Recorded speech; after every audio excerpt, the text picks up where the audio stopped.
نحمده ونصلي ونسلم على رسوله الكريم أما بعد فأعوذ بالله من الشيطان الرجيم بسم الله الرحمن الرحيم قال الله تبارك وتعالى في القرآن المجيد والفرقان الحميد والذي جاء بالصدق وصدق به أولئك هم المتقون صدق الله مولانا العظيم وصدق رسوله النبي الأمين الكريم ونحن على ذلك لمن الشاهدين والشاكرين والحمد لله رب العالمين۔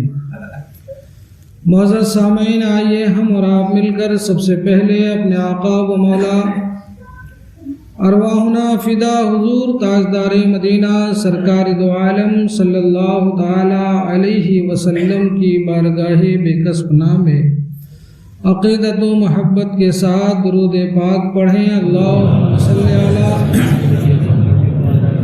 سیدنا مولانا محمد وعلی آل سیدنا محمد بارک وسلم۔ صلاۃ و سلام علیک یا رسول اللہ، صلاۃ و سلام علیک یا حبیب اللہ صلی اللہ تعالی علیہ وسلم۔ نبی اور آل نبی کی بارگاہ میں ایک دفعہ اور پڑھیں۔ اللہم صلی علی سیدنا مولانا محمد وعلی آل سیدنا محمد بارک وسلم۔ صلاۃ و سلام علیک یا رسول اللہ صلی اللہ تعالی علیہ وسلم۔ معزز سامعین کرام، آج کا دن یوم افضل البشر بعد الانبیاء حضرت ابوبکر صدیق رضی اللہ تعالی عنہ ہے۔ میں نے قرآن مقدس کی جو آیت کریمہ تلاوت کرنے کا شرف حاصل کیا ہے، اللہ تبارک و تعالی قرآن مجید میں ارشاد فرماتا ہے والذی جاء بالصدق، وہ ذات کریمہ جو سچائی لے کر تشریف لائی، وصدق بہ، اور جس نے اس سچائی کی تصدیق کی، اولئک هم المتقون، یہی پرہیزگار ہیں۔ سبحان اللہ۔ مفسرین کا اس میں اتفاق ہے کہ سچائی لے کر آنے والی ذات گرامی حضور نبی کریم صلی اللہ تعالی علیہ وسلم کی ہے، اور جس سچائی کو لے کر ہمارے مصطفیٰ اس دنیا میں جلوہ گر ہوئے، اس کی اولاً تصدیق کرنے والے افضل البشر بعد الانبیاء بالتحقیق حضرت ابو بکر صدیق رضی اللہ تعالی عنہ ہیں، اور رب فرماتا ہے کہ یہی پرہیزگار ہیں، یعنی حضور نبی کریم کے ساتھ حضرت ابو بکر صدیق رضی اللہ تعالی عنہ کی پرہیزگاری اور تقوی و طہارت کی گواہی اور اعلان خود خالق دو جہاں ارشاد فرما رہا ہے۔ امام صادق حضرت امام احمد رضا فاضل بریلوی کہتے ہیں صدق صادق کا تصدق صادق الاسلام کر، صدق صادق کا تصدق صادق الاسلام کر، بے غضب راضی ہو کاظم اور رضا کے واسطے۔ سبحان اللہ۔ معزز سامعین کرام، حضرت سیدنا ابو بکر صدیق رضی اللہ تعالی عنہ پوری کائنات کے 1400 سال سے علماء اہل سنت و جماعت کا اس بات پر اجماع اور اتفاق ہے کہ حضور کے خلیفہ بلا فصل حضرت ابو بکر صدیق رضی اللہ تعالی عنہ ہیں، اور نبی کے بعد، انبیاء کے بعد اس دنیا میں سب سے افضل و اعلیٰ حضرت ابو بکر صدیق ہیں۔ سبحان اللہ۔ اس میں علماء اہل سنت و جماعت کا اجماع ہے، اتفاق ہے، اس میں کوئی دو رائے نہیں سوائے رافضیوں کے یا گمراہوں اور گمراہ گروہ کے۔ آئیے میں تاریخ الخلافہ سے مختصر حضرت سیدنا ابو بکر صدیق رضی اللہ تعالی عنہ کی تاریخ خلافت کو عرض کروں، خصوصاً نوجوان نسل میری گفتگو کو بغور سماعت کریں اور اسے بار بار سننے کی کوشش کریں۔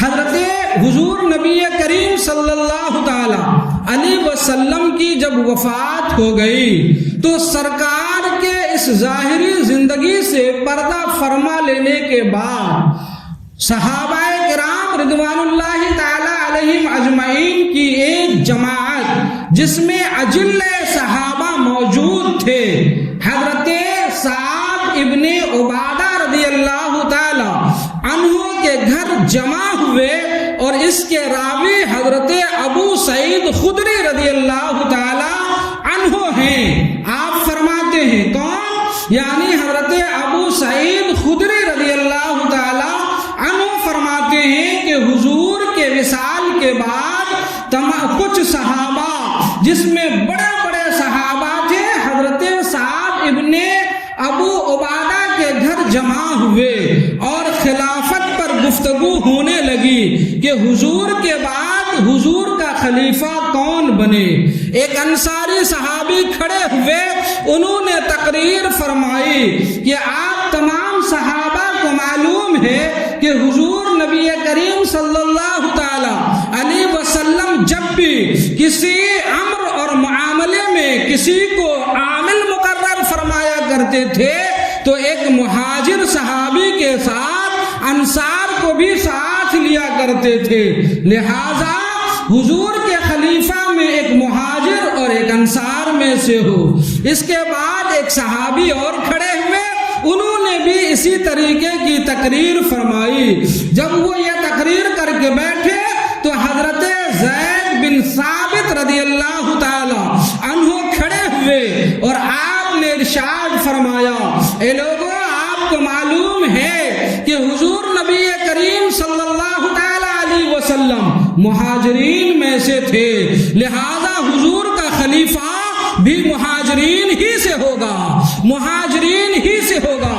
پھر انہوں نے حضرت ابو بکر صدیق کا ہاتھ پکڑا اور اونچا کر دیا، اور اونچا کرنے کے بعد انہوں نے حضرت ابو بکر صدیق کے ہاتھ پر بیعت کر لی۔ جب انہوں نے بیعت کی، دیگر بڑے صحابہ نے، حضرت عمر فاروق بھی وہاں موجود تھے، آپ نے بھی آپ کے ہاتھ پر یعنی حضرت ابو بکر کے ہاتھ پر بیعت کر لی۔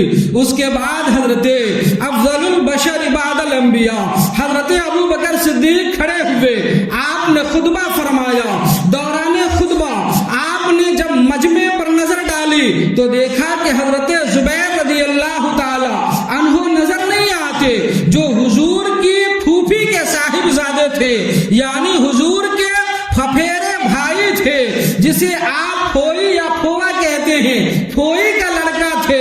حضرت ابو بکر نے فرمایا، لوگوں، زبیر نظر نہیں آ رہا ہے، اسے بلوایا جائے۔ الغرض حضرت زبیر کو بلوایا گیا۔ جب وہ تشریف لے آئے تو حضرت ابو بکر نے فرمایا، اے زبیر، آپ رسول اللہ کی پھوپھی کے صاحبزادے ہیں اور آپ یقیناً مسلمانوں میں انتشار نہیں چاہیں گے۔ تو انہوں نے عرض کیا، اے خلیفہ، اے رسول، کہیے سبحان اللہ، پہلا جملہ تھا، اے رسول اللہ کے خلیفہ، آپ فکر نہ کریں، اور انہوں نے فوراً حضرت ابو بکر صدیق کے ہاتھ پر بیعت کر لیا۔ اس کے بعد حضرت ابو بکر نے فرمایا، علی مرتضیٰ بھی نظر نہیں آ رہے ہیں، ان کو بھی بلوایا گیا۔ جب علی مرتضیٰ رضی اللہ تعالی عنہ تشریف لے آئے تو آپ نے فرمایا، یا علی المرتضیٰ، آپ حضور کے چچیرے بھائی ہیں، آپ حضور کے داماد ہیں، مجھے امید ہے کہ آپ امت رسول کو انتشار سے سے بچا لیں گے۔ حضرت علی المرتضیٰ کرم اللہ وجہ الکریم نے فرمایا اے اللہ کے رسول کے خلیفہ، آپ کسی طریقے کی فکر نہ فرمائیں، اور آپ نے بھی فوراً حضرت ابو بکر کے ہاتھ پر بیعت کر لیا، اور حضرت علامہ عبدالحق محدث دہلوی رحمت اللہ تعالی عنہ اسے مدارج النبوت میں فرماتے ہیں، لکھتے ہیں کہ حضرت علی المرتضیٰ نے تو یہاں تک فرمایا اے ابو بکر صدیق خلیفہ رسول اللہ، جسے رسول اللہ آگے کرے اسے بھلا کون پیچھے کر سکتا ہے؟ سبحان اللہ۔ غور کیجئے گا میری باتوں پر، انشاءاللہ اگلی قسطوں میں آپ کو بہت سی چیزیں ملیں گی۔ آج حالات بہت بگڑ گئے ہیں، رافضیت عمومی طور پر میڈیا پر ننگا ناچ رہا ہے، اور ہماری نئی نسلوں کے ایمان اور عقیدے کو تباہ و برباد کرنے میں لگا ہوا ہے، اور اسی میں ہمارے کچھ جہلا خطبہ، کچھ جاہل شاعر اور کچھ جاہل قسم کے لوگ جو قوالی کرنے والے مزاج رکھتے ہیں، انہیں بھی علم سے کوئی شعور و آگہی نہیں ہے۔ اس نے قرآن نہیں جانا، حدیث نہیں جانا، مفسرین کی تفاسیر کو نہیں پڑھا، فصاحت و بلاغت کی کتابیں نہیں پڑھی، بخاری و مسلم کے نام تک جنہیں پڑھنے نہیں آتا، صرف اگر معمولی آواز آ گئی تو اسی آواز کی بنیاد پر آج اسٹیجوں پر علماء اہل سنت والجماعت کے عقیدے اور اجماع اور اتفاقی مسئلے کے خلاف جو ہے کرتے ہوئے نظر آتے ہیں۔ اسی لیے آج بہت لازم ہے، اس کا تعلق عقیدے سے ہے، اس کا تعلق ایمانیات سے ہے، اس کا تعلق آپ کی آخرت سے ہے۔ اگر اس میں کمی بیشی ہو گئی تو بندہ کتنا بڑا بھی عامل کیوں نہ ہو جائے، کتنا بڑا بھی پرہیزگار کیوں نہ ہو جائے، اگر ایمان درست نہیں ہے تو نجات نہیں ہوگی، مغفرت نہیں ہوگی، اور آخرت میں کامیابی نہیں ملے گی۔ سنیے گا حضرت علی المرتضیٰ نے کیا فرمایا، اے خلیفہ رسول، جسے رسول اللہ آگے کرے اسے پیچھے کون کر سکتا ہے؟ اب صحابہ فرماتے ہیں حضرت علی نے جو فرمایا اس کی طرف اشارہ تھا علی مرتضیٰ کا کہ حضور علیہ السلام کی جب طبیعت ناساز تھی، جب آپ علیل ہو گئے، جب آپ بیمار ہو گئے، تو حضور نے ارشاد فرمایا میری جگہ لوگوں کی امامت حضرت ابو بکر کروائے، کہیے نا سبحان اللہ، حضرت ابو بکر کروائے۔ اور ایک روایت میں ہے کہ ایک دن حضور نے فرمایا ابو بکر سے کہو لوگوں کی امامت کرا دے۔ اتفاق سے اس دن محفل میں مجمع میں حضرت ابو بکر موجود نہ تھے، تو حضرت عمر فاروق آگے بڑھنے لگے کہ لوگوں کو نماز پڑھا دو، تو حضور نے 3 دفعے فرمایا لا لا لا، نہیں، اللہ اور امت مسلمہ جس سے راضی ہے اور خوش ہے وہ حضرت ابو بکر ہیں، سبحان اللہ۔ یعنی حضرت ابو بکر خلافت کروائے، جو ہے امامت کروائے، حضرت علی اس کی طرف اشارہ فرما رہے ہیں، اللہ اکبر، اس کی طرف اشارہ فرما رہے ہیں۔ اس طریقے سے تمام صحابہ کے اتفاق سے، تمام صحابہ کے اجماع سے، تمام صحابہ کی ایک رائے سے حضرت ابو بکر صدیق رضی اللہ تعالی عنہ خلیفہ مقرر ہو گئے۔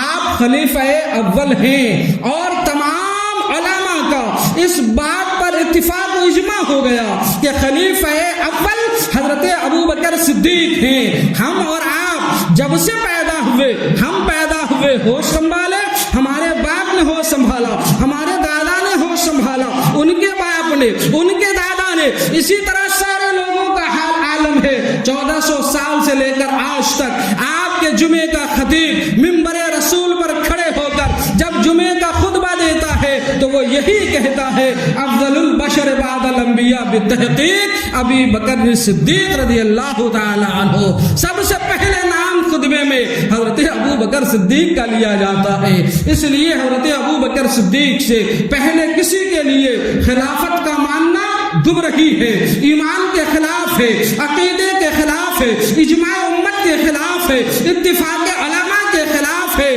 حدیث کے خلاف ہے، قرآن کے خلاف ہے، اور جو قرآن و حدیث کے خلاف بولے یا کہے یا مانے اس کا ایمان ایمان سلامت نہیں رہ سکتا، وہ انسان مومن نہیں رہ سکتا۔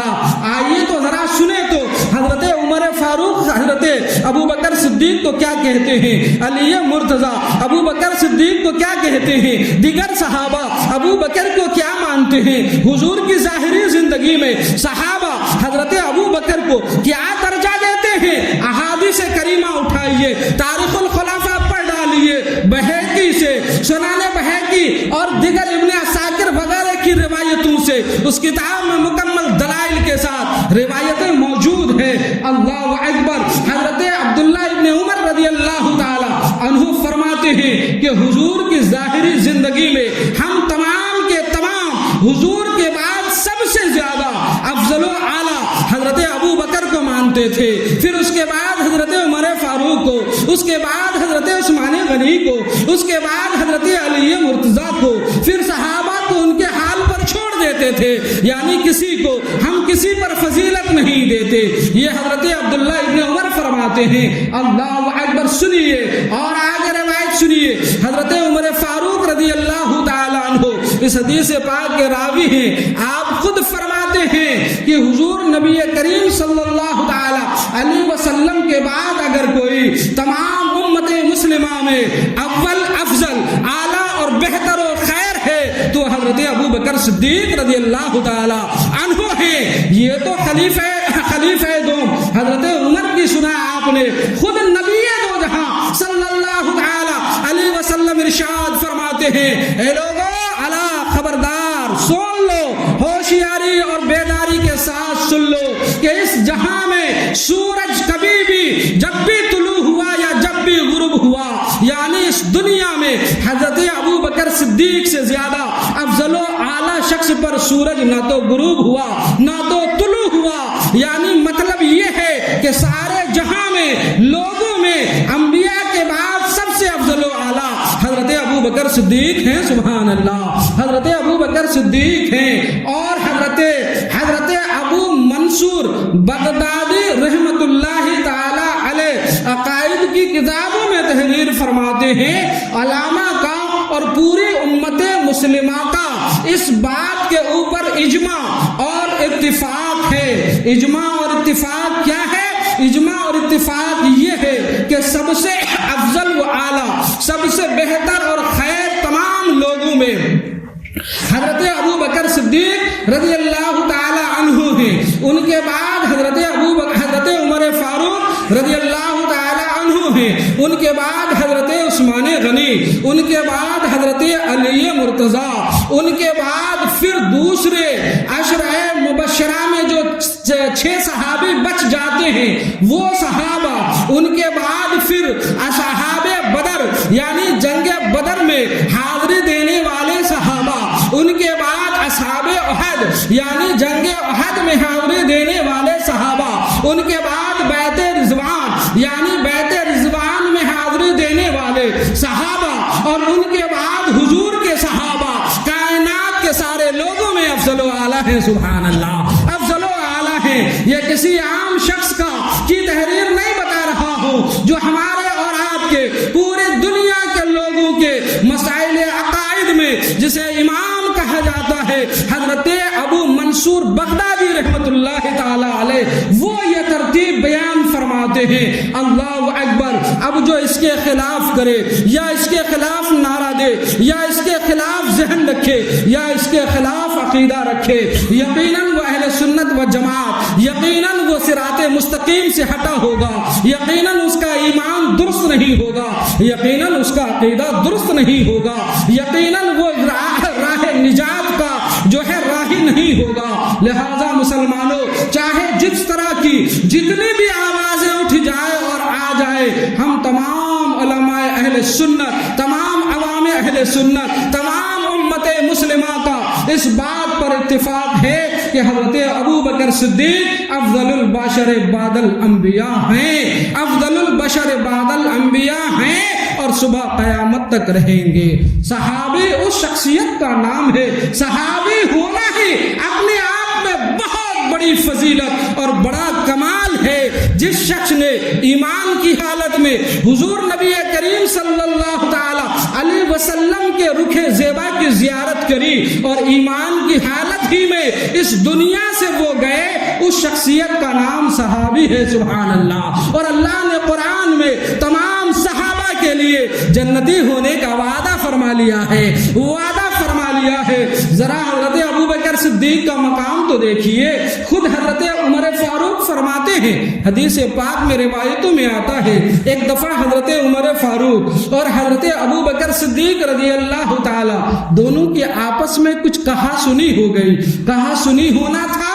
پھر حضرت ابوبکر صدیق فرماتے ہیں مجھے محسوس ہوا کہ شاید میں ہی کہنے میں تھوڑا آگے اور اقدام سے کام لے لیا، تو حضرت عمر فاروق سے وہ معذرت کرنے چلے گئے، لیکن حضرت عمر فاروق نے معذرت قبول نہیں کیا۔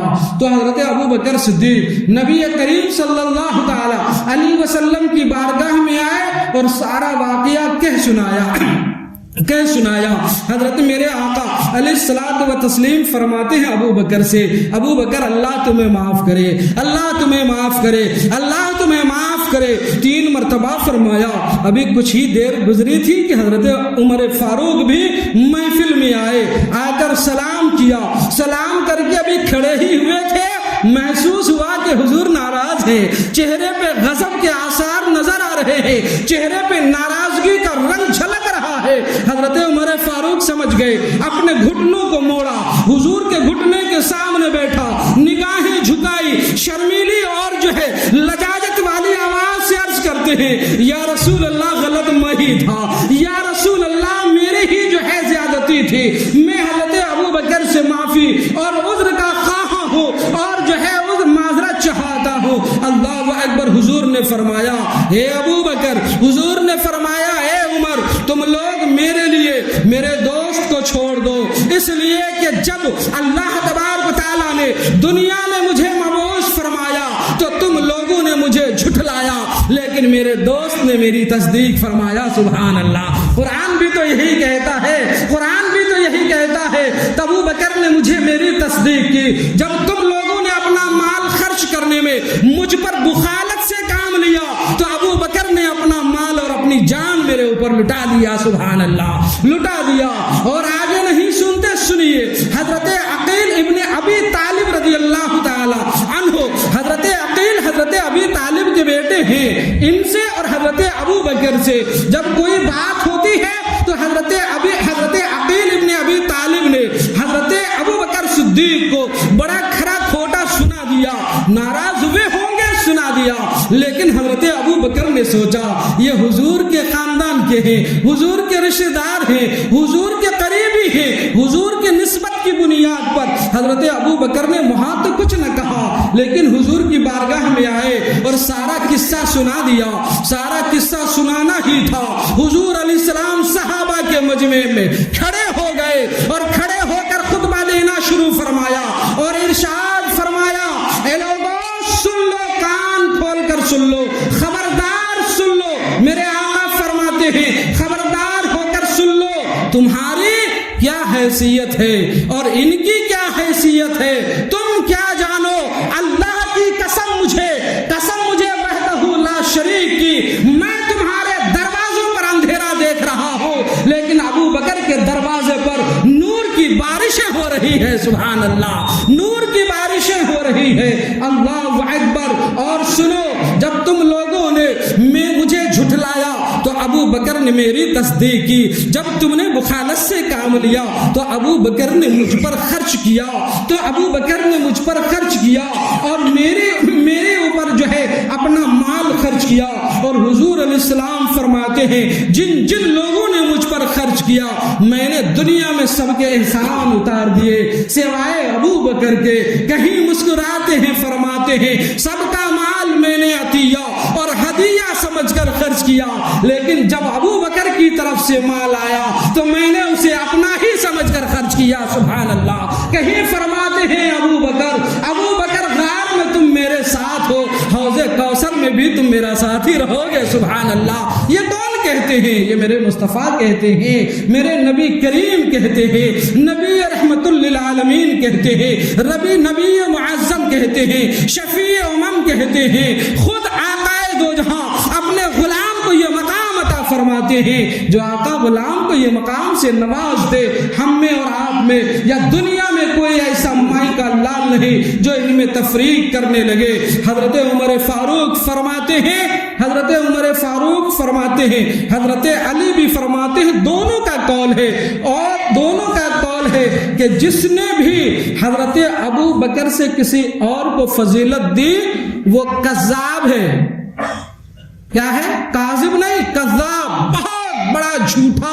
اور فرماتے ہیں کہ وہ مفتری ہے، اور شریعت کی روشنی میں کسی پر الزام لگانے کی وجہ سے جتنے کوڑے سزا مقرر کیے جاتے ہیں اتنے کوڑے سزا کے طور پر میں اس شخص کو ماروں گا۔ اللہ اکبر۔ یہ حضرت علی اور حضرت عمر کہتے ہیں، اور آج لوگ کہاں سے کہاں کیا کہے جاتے ہیں۔ اللہ تبارک و تعالی ہمیں اور آپ کو ان باتوں پر عمل کی توفیق دے اور ہمارے ایمان اور عقیدے کی حفاظت فرمائے۔ السلام علیکم۔